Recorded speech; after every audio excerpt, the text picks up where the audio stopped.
Hello and welcome to all the men and women of the West. I'm Joe, and today is going to be a solo video wherein I cover the Dragon Orbs to tie in with our book club podcast of Dragons of Winter Night. The Dragon Orbs, they are also called the Orbs of Dragonkind, are all 10 inches in diameter crystals with strange mist swirling within them. They tend to showcase all the colors of the chromatic dragons, and just below the surface are arcane runes. The orbs, capable of expanding to about 20 inches in diameter, theorized it could be easily smashed with a physical attack, but I wonder about that. As Tasseloff Burrfoot was able to smash a dragon orb, uncertain if it was because he is a Kender and they are a force of chaos in a way, or if it was the white rock that did it, or maybe a little bit of both. Regardless, that'll be a discussion Dan and I have to have down the road regarding the Dragon Orb. They're created at the end of the Age of Dreams during the final desperate hours of the Third Dragon War, when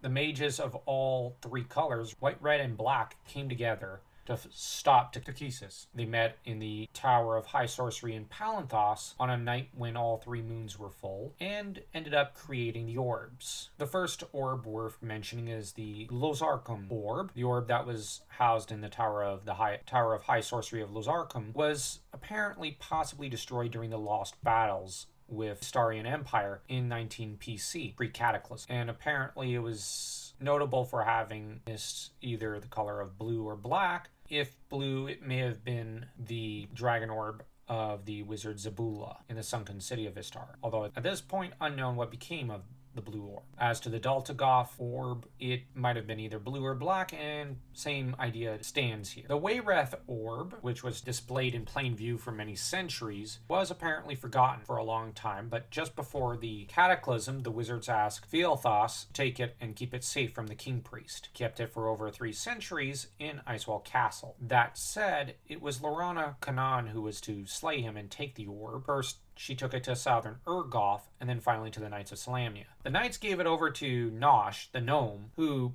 decided to do a study of it, which could not have ended well. That said, when the Whitestone Council convened and everyone began bickering, Tas decided to take matters into his own hands and shattered the orb, and apparently shattered it into exactly 2,687 pieces, which is a pretty humorous detail to take note of. But as said, I'm not entirely sure it was just simply because these things are vulnerable to physical attack, or if it was because Kender and the Whitestone that may have done the orb in, as there's a lot that can be discussed about that, and we are going to discuss that when the time comes. As to the Palanthas orb, it during the Third Dragon War was given over into the High Clerist's Tower so that it could be used to help trap dragons and otherwise do them in. But apparently it kind of got forgotten over the centuries until it was found by Tas. Laurana would try to use the orb with the help of Tas, and they were able to control and lure 2 of the blue dragons sworn to Kisiara to their doom. The tower collapsed on the dragon orb, the orb which had a red mist inside of it,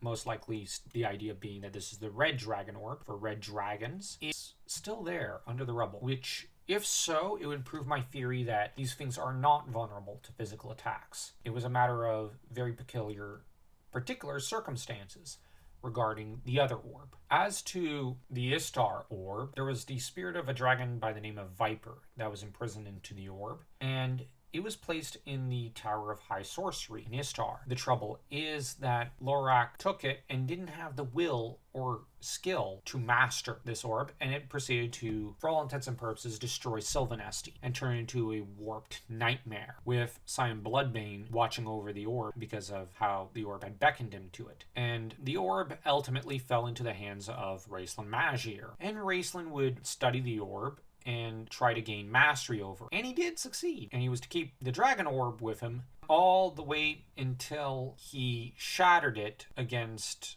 a portal to the abyss, which I would argue that would make sense if that could shatter it as well. And Raistlin, frankly, was a very unusual, very powerful individual. But what's also noteworthy is that Raistlin had empowered his own orb with some extra powers over that of the other dragon orbs, so that this is kind of the king, as I like to call it. This was originally a purely green dragon orb, but there were other powers given to it by Raistlin, as said. There's also a 6th orb, but this one was created in an act of treachery by a group of black robes who decided that they needed a weapon against the metallic dragons should they return as well.